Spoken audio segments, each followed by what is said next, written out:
Welcome to our channel. Today we'll see how we can configure the Hotspot service on a Ruckus AP in unleashed mode to connect to an external captive portal. First we'll go to admin and services, and in services we'll select Hotspot services. Here we'll create a new Hotspot service, give a name to it, and enter the URL of our external captive portal server. In the authentication tab, we'll add our radius server by entering its IP address and shared secret.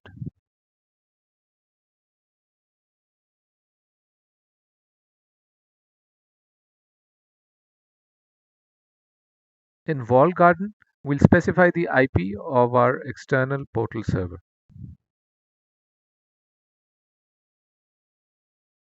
After this configuration, we'll add a new Wi-Fi network.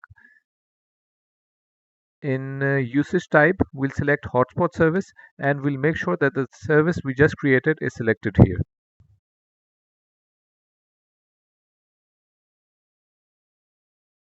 This is all the configuration we need to do on the Ruckus AP. The code for authorizing the user on the external captive portal is given here. You can incorporate this bit of code into your own user engagement flow to create a customized external captive portal. That's it for now. We hope you found this video useful. Thanks and have a nice day.